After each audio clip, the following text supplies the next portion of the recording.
और inside stories के लिए मेरे इस YouTube चैनल को सब्सक्राइब करें और Facebook पेज को भी लाइक करें।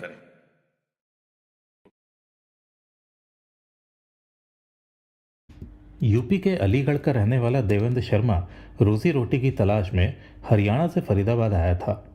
फरीदाबाद दिल्ली एनसीआर का एक महत्वपूर्ण शहर है जहाँ पर कई सारी फैक्ट्रीज हैं। नीचे तबके के लोगों को फरीदाबाद में कोई ना कोई काम मिल ही जाता है। इसी प्रकार देवेंद्र को भी एक फैक्ट्री में नौकरी मिल गई थी और फिर वो वहीं की जवाहर कॉलोनी में अपने परिवार के साथ एक किराए के मकान में रहता था। इसके मकान मालिक को गंजू के नाम से जाना जाता था। 17-18 साल की देवेंद्र की बेटी प्रीति उसी के साथ रहती थी और वहीं के डीएवी कॉलेज में 12वीं कक्षा में पढ़ रही थी। देवेंद्र का परिवार इस मकान की पहली मंजिल पर रहता था, जबकि मकान मालिक गंजू का परिवार ग्राउंड फ्लोर पर रहता था। गंजू का एक साला था जय कुमार, जो कि अक्सर अपनी बहन यानी कि गंजू की पत्नी गुड़िया से मिलने आता था। जय गुड़िया के मामा का लड़का था। जय के पिता की मृत्यु जल्दी हो गई थी, इसलिए अब वही घर की जिम्मेदारी संभालता था, इसलिए पढ़ाई के साथ मुंशीगिरी का काम भी करता था।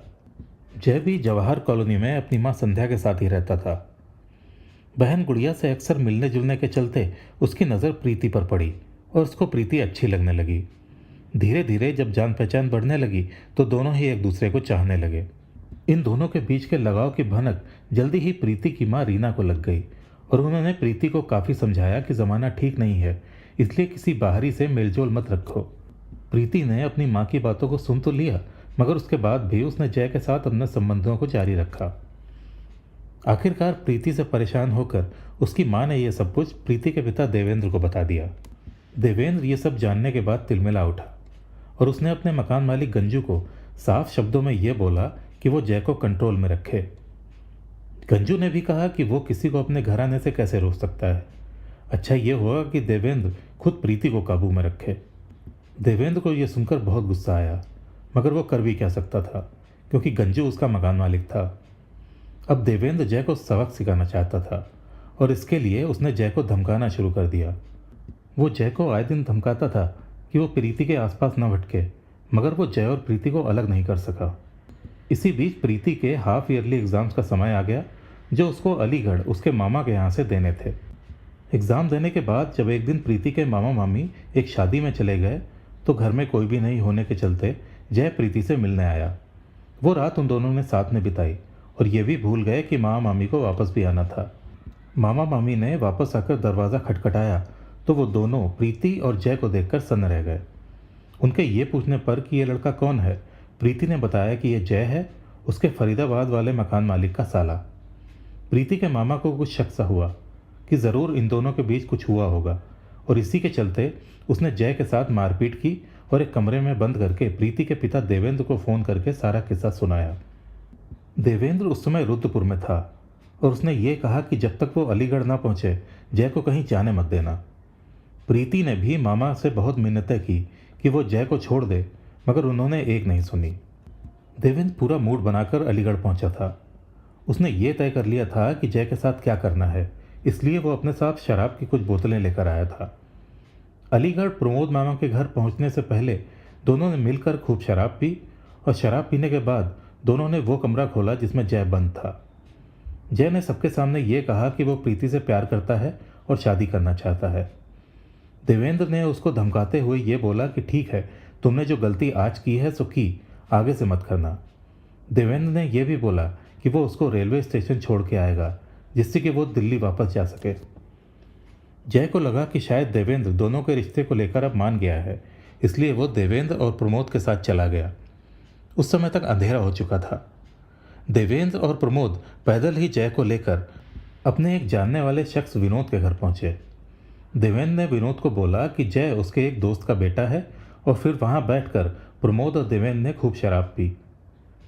अच्छा नशा हो जाने के बाद वो लोग जय को लेकर रेलवे ट्रैक की तरफ चल पड़े। अंधेरा और अधिक हो चुका था। इससे पहले कि जय कुछ समझ पाता, दोनों ने उसको एक गड्ढे में धक्का दिया और फिर इन दोनों ने उसकी गला दबाकर हत्या कर दी। इसके बाद ये दोनों वहीं बैठकर ट्रेन के आने का इंतज़ार करने लगे। जब ट्रेन आती दिखी तो इन दोनों ने जय की लाश को उठाकर रेलवे ट्रैक पर रख दिया। ट्रेन के निकलने से लाश के टुकड़े टुकड़े हो गए और फिर देवेंद्र प्रमोद वहां से लौट गए। सुबह प्रीति ने घबराते हुए जब देवेंद्र से जय के बारे में पूछा तो उसने ये बोलकर प्रीति को चुप करा दिया कि वो अपनी पढ़ाई से मतलब रखे। प्रीति को कुछ शक सा हुआ। उसने जय के नंबर पर फ़ोन किया मगर फ़ोन स्विच ऑफ आता रहा।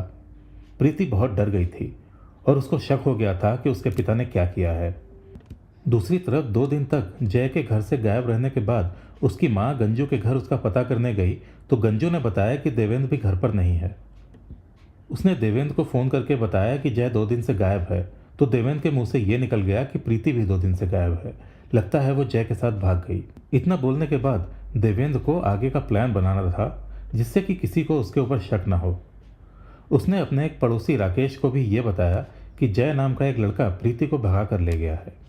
इसके बाद वो वकील मुन्ना लाल के पास गया और उसको सारी बातें बताई। मुन्ना लाल ने देवेंद्र को ये बोला कि वो अदालत में जय के खिलाफ उसकी बेटी को भगाने का मुकदमा दर्ज कर दे। 12 दिसंबर 2013 को गांधी पार्क थाने में यह केस दर्ज किया गया था और इस मामले की जांच एसआई अभय कुमार के हाथ में आई थी।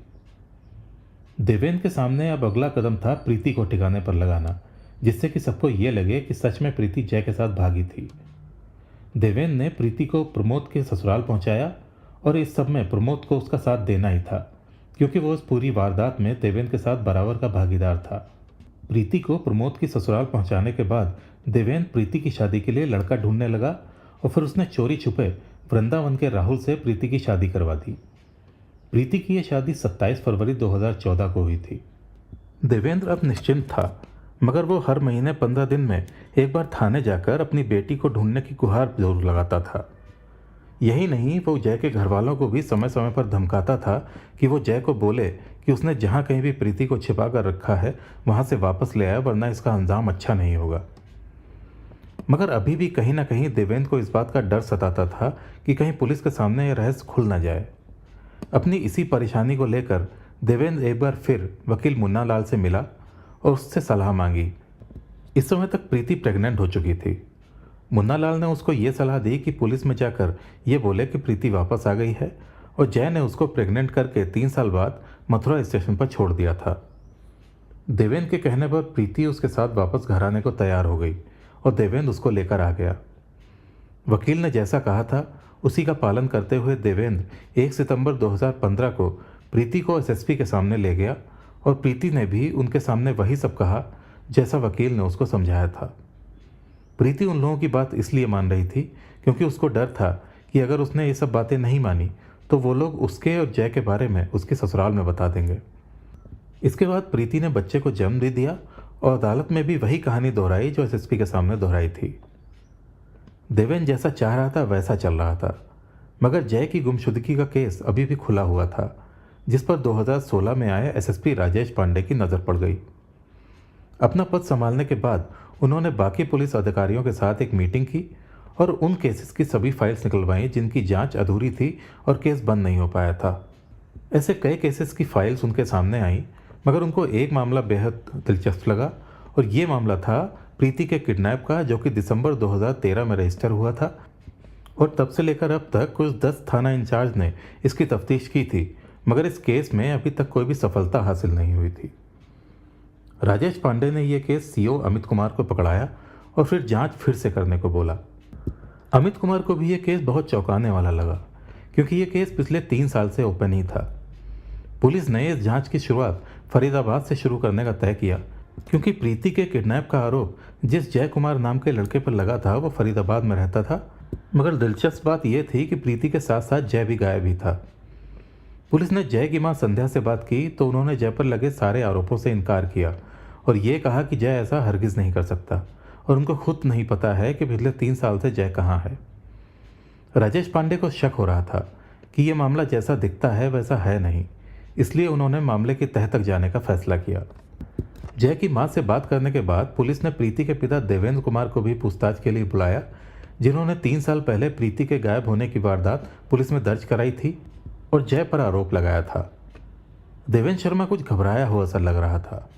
जब पुलिस ने उससे पूछताछ की तो वो इधर उधर की बातें करने लगा मगर इसी हड़बड़ाहट में वो ऐसा कुछ बोल गया जिससे पुलिस को उसी के ऊपर शक होने लगा। देवेंद्र बातों बातों में ये बोल गया कि उसे नहीं पता जय कहाँ है, क्या पता उसने किसी ट्रेन के सामने आकर आत्महत्या कर ली हो।